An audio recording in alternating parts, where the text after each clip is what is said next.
सुप्रभात मेरे प्यारे बच्चों, आशा करती हूँ कि आप सब अच्छे होंगे। बच्चों, आज मैं आपको पढ़ाने जा रही हूँ हिंदी व्याकरण का पाठ 5, जिसका नाम है शब्द। शब्द को हम वर्ड भी कहते हैं। बच्चों, इस पाठ में हम शब्द के बारे में जानेंगे कि शब्द किसे कहते हैं, शब्द कैसे बनते हैं। ये सारी चीज़ इस पाठ में हम अध्ययन करेंगे। बच्चों, शुरू करते हैं हम अपना पाठ। देखिए, पढ़िए और समझिए। घ प्लस र घर, कै प्लस मैं प्लस ल कमल। बच्चों, ऊपर दिए गए चित्रों के नीचे लिखे घ और र अलग वर्ण हैं। जो हमारे चित्र ऊपर दिए हुए हैं उसमें जो वर्ण लिखे हुए हैं घ और र वो अलग वर्ण हैं। दोनों वर्णों को मिलाने से क्या बनना? शब्द घर। दोनों अगर हमने वर्णों को मिलाया तो एक शब्द बनकर के आया, उसका क्या नाम है? घर। और घर का अर्थ क्या होता है? मकान। इसी प्रकार कै, मैं और ल वर्णों को मिलाने से क्या बनता है? कमल शब्द। कमल शब्द बनता है। कमल एक फूल का नाम है। कमल किसका नाम है? एक फूल का नाम है। ऊपर जो है वो हमारे वर्णों को अलग अलग करके लिखा है, लेकिन हम इन तीनों वर्णों को अगर एक जगह मिलाते हैं तो हमारा एक शब्द बन कर के आता है। और क्या बन कर के आता है? कमल। कमल क्या है? एक फूल का नाम है। बच्चों, अब हम शब्द की परिभाषा को पढ़ेंगे।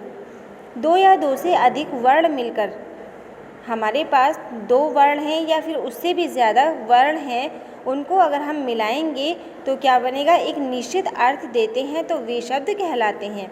दो या दो से अधिक वर्ण मिलकर जब एक निश्चित अर्थ देते हैं तो वे क्या कहलाते हैं? वे शब्द कहलाते हैं। बच्चों, यहाँ तक अब आपको सबको समझ आया होगा कि वर्णों से क्या बनता है? शब्द बनता है। अब जानेंगे शब्द के भेद। शब्द को कितने भागों में बांटा गया है? शब्द को 4 आधारों में बांटा जाता है। शब्द को कितने आधारों में बांटा जाता है? 4 आधारों में बांटा जाता है। सबसे पहला है हमारा शब्द। यहाँ पर नीचे आधार हैं कि कौन कौन से आधारों में बांटा जाता है। सबसे पहला आता है हमारा उत्पत्ति के आधार पर, उसके बाद आता है बनावट के आधार पर, उसके बाद आता है प्रयोग के आधार पर, उसके बाद आता है अर्थ के आधार पर। शब्दों को 4 आधारों में बांटा जाता है। बच्चों, अब हम देखेंगे उत्पत्ति के आधार पर। उत्पत्ति के आधार पर शब्द के 4 भेद होते हैं। सबसे पहला होता है हमारा तत्सम शब्द, दूसरा तद्भव शब्द, तीसरा देशज शब्द और चौथा विदेशी शब्द। अब हम तत्सम शब्द को जानेंगे कि तत्सम शब्द क्या होता है। वे शब्द जो संस्कृत भाषा से लिए गए हैं तथा हिंदी भाषा में अपने मूल रूप में प्रयोग किए जाते हैं, वे तत्सम शब्द कहलाते हैं। वे शब्द जो हमारी संस्कृत भाषा से लिए जाते हैं और हिंदी भाषा में प्रयोग किए जाते हैं, उन्हें हम तत्सम शब्द कहलाते हैं। जैसे पत्र, कार्य, रात्रि, प्रथम आदि। उसके बाद आता है हमारा तद्भव शब्द। वे शब्द जो संस्कृत भाषा से लिए गए हैं तथा हिंदी भाषा में प्रयोग करते समय उनके मूल रूप में थोड़ा परिवर्तन हो गया है। कौन से शब्द? जो शब्द संस्कृत भाषा से लिए जाते हैं और हम उनको हिंदी भाषा में जब प्रयोग करते हैं तो उनके मूल रूप में थोड़ा सा परिवर्तन कर देते हैं या परिवर्तन हो गया है, वे क्या कहलाते हैं? वे तद्भव शब्द कहलाते हैं।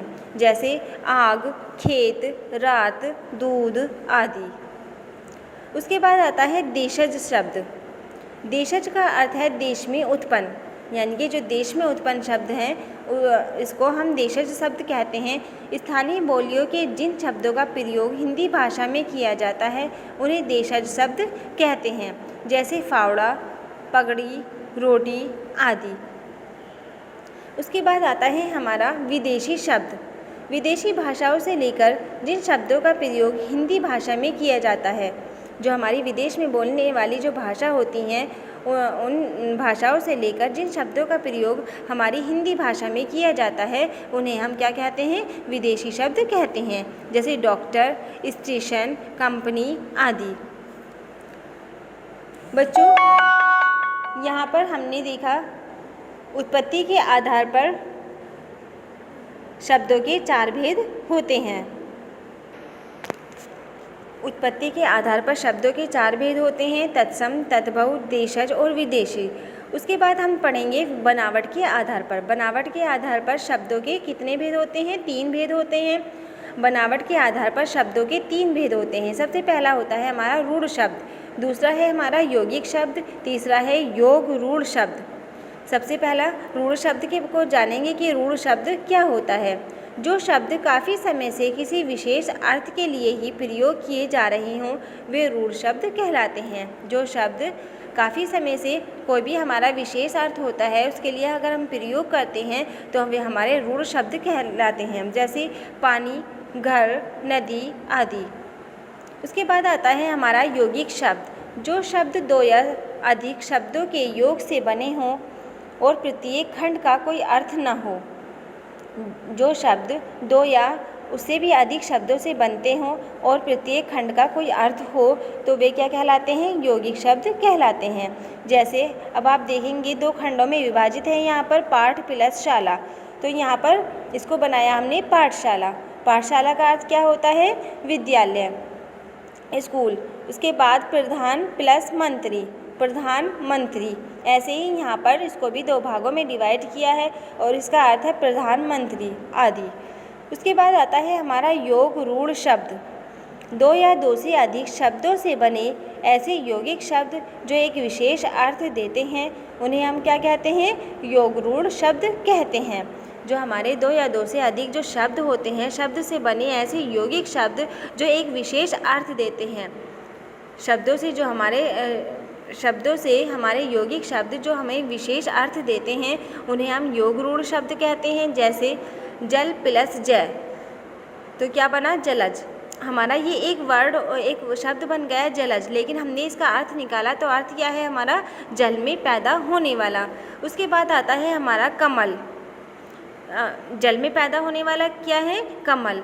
उसके बाद आता है हमारा 4 प्लस पाई, 4 पाई, 4 पायों वाली। 4 पायों वाली क्या होती है? खाट, जिसे हम चारपाई भी कहते हैं। उसके बाद आता है हिम प्लस आलय, हिमालय, तो इसका क्या है अर्थ? हिम का घर, एक पर्वत के लिए विशेष रूप से प्रयुक्त, इसको हम क्या कहते हैं? हिमालय। उसके बाद हम देखेंगे प्रयोग के आधार पर। प्रयोग के आधार पर शब्दों के 2 भेद होते हैं। सबसे पहला है हमारा विकारी शब्द और दूसरा है हमारा अविकारी शब्द। बच्चों, विकारी शब्द को जानेंगे कि विकारी शब्द क्या होते हैं। वे शब्द जिनके रूप, लिंग, वचन, पुरुष तथा काल के कारण बदल जाते हैं विकारी शब्द कहलाते हैं। ये शब्द 4 प्रकार के होते हैं: संज्ञा, सर्वनाम, विशेषण और क्रिया। विकारी शब्द कौन से होते हैं? वे शब्द होते हैं जिनके रूप में लिंग, वचन, पुरुष तथा काल के कारण बदल जाते हैं। ये सारी चीज़ आने के कारण में बदल जाते हैं, वे विकारी शब्द कहलाते हैं। ये शब्द 4 प्रकार के होते हैं। उसके बाद आता है हमारा अविकारी शब्द। अविकारी शब्द होते हैं वे शब्द जिनके रूप में किसी प्रकार का परिवर्तन या विकार नहीं होता है। कौन से शब्द? जिन शब्दों में किसी प्रकार का ना ही तो परिवर्तन होता है और ना ही विकार होता है, वे अविकारी शब्द कहलाते हैं। ये शब्द भी कितने प्रकार के होते हैं? 4 प्रकार के होते हैं। सबसे पहला होता है इसमें क्रिया विशेषण, दूसरा होता है संबंध बोधक, तीसरा होता है योजन या समुच्चय बोधक, चौथा होता है विस्मयादि बोधक। बच्चों, यहाँ पर आपने प्रयोग के आधार पर शब्दों के बारे में जाना कि कितने प्रकार के होते हैं। उसके बाद हम जानेंगे आप अर्थ के आधार पर। अर्थ के आधार पर शब्दों के कितने भेद होते हैं? 2 भेद होते हैं। सबसे पहला होता है हमारा सार्थक शब्द और दूसरा होता है निरर्थक शब्द। सार्थक शब्द के बारे में जानेंगे। जिन शब्दों का कोई अर्थ होता है वे सार्थक शब्द कहलाते हैं। कोई भी शब्द है और उस शब्द का हमारा कोई भी अर्थ निकल रहा है तो हम उसको क्या कहेंगे? सार्थक शब्द कहलाते हैं। उसके बाद जैसे फॉर एग्ज़ाम्पल आप देखेंगे, जैसे पुस्तक, कलम आदि। उसके बाद निरर्थक शब्द, जिन शब्दों का कोई अर्थ नहीं निकलता वे निरर्थक शब्द कहलाते हैं। जैसे पानी, वानी, चाय, वाय, रोटी, बोटी आदि। कौन से शब्द? जिनका शब्दों का कोई अर्थ नहीं निकलता है उनको हम निरर्थक शब्द कहते हैं। उपरोक्त शब्दों में वाणी, वाय और वोटी ऐसे शब्द हैं जिनका कोई भी अर्थ नहीं होता है। जैसे पानी के साथ वाणी है, चाय के साथ वाय है और रोटी के साथ वोटी है। इन शब्दों का कोई अर्थ नहीं निकलता है। शब्द वाक्य की प्राथमिक इकाई होते हैं। शब्द जो हमारा वाक्य होता है उसकी प्राथमिक इकाई होते हैं। शब्दों के बिना वाक्य की रचना नहीं की जा सकती। शब्दों के जो बिना वाक्य की बिल्कुल भी रचना नहीं की जा सकती। वर्णों के सार्थक मेल को शब्द कहते हैं। जो हमारे वर्ण होते हैं, जो उनका सार्थक मेल होता है, उनको हम क्या कहते हैं? शब्द कहते हैं। जो शब्द संस्कृत भाषा से लिए गए हैं और हिंदी भाषा में मूल रूप में प्रयोग किए जाते हैं, वे तत्सम शब्द कहलाते हैं। जो कुछ शब्द हमारे संस्कृत भाषा से लिए गए हैं और हिंदी भाषा में मूल रूप में प्रयोग किए जाते हैं, वे तत्सम शब्द कहलाते हैं।